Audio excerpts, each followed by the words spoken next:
Hey, salut ami, aujourd'hui je vais te parler d'une application que j'ai testée pendant le confinement parce que du coup voilà, mon sommeil se déréglait quelque peu, enfin se déréglait, j'avais pas le meilleur sommeil et je me suis posé quelques questions, j'avais envie d'avoir un petit feedback, donc j'ai testé cette application et puis je te fais un peu un retour, je t'avais déjà fait un retour d'application avec Focus To Do que je te mets dans le i juste en haut et puis du coup suite à la vidéo d'hier et d'avant-hier où je te parle principalement de sommeil, et on est dans le même endroit. Du coup, j'avais envie de te parler de cette application parce qu'elle m'a donné des résultats assez intéressants. J'ai pris des notes avec moi parce que du coup, mon téléphone est en train de tourner.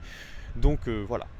Avant qu'on commence, laisse-moi te dire que si mon contenu te plaît, tu peux t'abonner, cliquer sur la cloche parce que je te fais du contenu tous les jours, ça va t'aider dans ton développement personnel. Et puis au bout d'un moment, c'est cool, tu vois, tous les jours, tu as ta petite vidéo, on se met plutôt bien. Alors, le premier jour, je me suis donc couché à 22h, réveil 4h56. Quand je te disais que j'étais plutôt du chronotype matinal, c'est pas pour déconner. Ça me fait un total de 6h52 de sommeil avec une qualité de 71%. Je te mets de toute façon les screens sur le côté, tu vois par toi-même. Moi, je garde mon papier quand même avec moi. Du coup, premier jour, ça ne nous donne pas beaucoup d'informations. Le deuxième jour, c'est assez intéressant. Je me couche à 21h, réveil 4h57, donc toujours à peu près les mêmes heures de réveil, avec 7h34 de sommeil et une qualité de sommeil de 78%. Donc on est quand même bien mieux niveau sommeil. Troisième jour, couché 23h11. Alors ouais, là j'ai quand même complètement déconné. Mais c'était quand même intéressant pour me donner, on sait jamais, si j'étais plutôt du type à me coucher plus tard et que j'avais quand même un meilleur sommeil. Du coup, réveil 5h30, donc une demi-heure plus tard, ça me fait 6h15 de sommeil à peu près et avec une qualité de 77%, ce qui est vraiment pas mal du tout, malgré le fait que je me sois couché tard.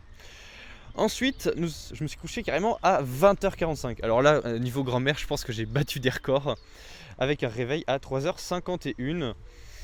Ça nous fait 7h50 de sommeil, ce qui nous fait du 63% de qualité. Donc autant te dire que je me suis couché tôt, mais j'ai eu un sommeil absolument dégueulasse. Donc plutôt éviter la chose. Donc au moins on sait que se coucher vraiment trop tôt, pour le coup, c'est pas non plus bénéfique. Enfin, du coup, 23h39, j'ai failli échouer mon challenge du stop se coucher tard. Je te mettrai le lien, c'est un forum où en gros ça te permet de... Si tu as trop l'habitude de te coucher tard et que tu as envie d'être plus productif, et bien du coup tu pointes sur le forum, on s'entraide un peu entre nous, tu me verras d'ailleurs assez souvent dessus, où en gros ce qui se passe c'est que on pointe et on essaye d'éviter de se coucher trop tard. Voilà. Donc 23h39, plutôt moche, réveil 5h30, donc plutôt pas mal, 5h05 de sommeil. Ah, là par contre j'ai vraiment déconné et on est à 75% de qualité de sommeil, donc comme quoi, si certaines fois on peut dormir moins et de meilleure qualité. Et enfin du coup pour le dernier que j'avais envie de t'analyser, 22h22, plutôt pas mal comme chiffre, réveil 5h30, 7h07 de sommeil et 72% de qualité de sommeil. Donc le meilleur de tout ça, ça a été le deuxième jour. Coucher 21h, réveil 4h57. Pourquoi ça a été intéressant? Parce que du coup, c'est le meilleur. Donc j'ai le meilleur rapport de qualité de sommeil, donc je suis à 78, c'est le meilleur score que j'ai eu, et avec le meilleur temps de sommeil, donc autant rester sur celui-là. Maintenant que je connais ça, c'est plutôt pratique. Ce que j'ai envie de te dire, c'est teste l'application par toi-même. Elle est quand même relativement bien faite et je vais t'expliquer comment elle fonctionne. Ce qui se passe, c'est que tu la poses sur ta table de chevet juste à côté de ton oreiller. Enfin, tu poses ton téléphone, pas l'application en elle-même, hein, tu m'as bien compris. Et en gros, ce qui se passe, c'est que elle va entendre le bruit que tu fais. C'est-à-dire que quand tu vas bouger, ça va compter que tu es en sommeil léger ou réveillé en fonction du taux de bruit que tu vas faire. Et quand tu fais pas de bruit, tu dors. Donc autant te dire que comme ça se base sur le bruit, il vaut mieux que tu fasses ça avec la fenêtre fermée et en dormant seul. J'ai dû faire l'expérience en dormant seul pendant le truc. Bon, je m'en suis quand même sorti.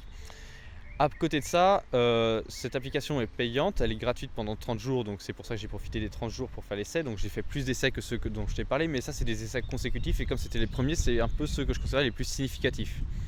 Parce que du coup, pendant le confinement, j'avais pas d'activité physique, j'avais l'hygiène de vie un peu plus en roue libre si je puis dire par rapport à ce que j'aurais fait en temps normal. Donc c'était là où c'était le plus intéressant, c'est quand est-ce que je suis le pire. À côté de ça, moi je trouve qu'elle est plutôt pas mal, assez intuitive à prendre en compte. À côté de ça, tu as des bruits blancs pour t'aider à t'endormir, tu as tout le côté, ça peut savoir aussi si tu ronfles ou si tu ronfles pas. Donc franchement, je trouve que cette application, elle est du feu de Dieu. moi, j'ai pas d'intérêt à te la vendre. C'est juste une application que je te conseille pour te donner des informations. Je t'ai donné des tests, pareil, hein, c'est gratuit, profite de la gratuité. Et puis après, casse l'abonnement, à part si tu veux la garder. Hier, je t'ai passé un test du coup pour savoir de quel chronotype tu étais. Là, ça permet d'aller un peu plus loin sur ta connaissance de toi-même et pour ton développement personnel, parce que quand même, le sommeil, c'est quand même un des plus gros piliers qui va être de l'hygiène de vie globale. On a le sommeil, on va avoir la respiration, donc j'aborderai plus précisément la respiration avec la cohérence cardiaque en ce moment, où je fais des vidéos à type ASMR où je m'amuse pas mal. Et du coup, tu peux voir dans le i juste en haut, et puis voilà. On a le sommeil, on a l'alimentation, je te parle assez souvent d'alimentation, un peu moins ces derniers temps, donc si tu as envie que je t'en parle un peu plus, tu peux te manifester en commentaire. Enfin bon, je vais pas te parler trop longtemps non plus parce que cette vidéo commence à être un peu longue. Si ça te plaît, tu t'abonnes, tu me lâches un like, tu peux partager à quelqu'un qui du coup s'intéresse à cette application, ou si toi-même tu as envie de promouvoir mon contenu, qui sait. Et puis voilà, on se retrouve dès demain dans une prochaine vidéo. Allez, ciao!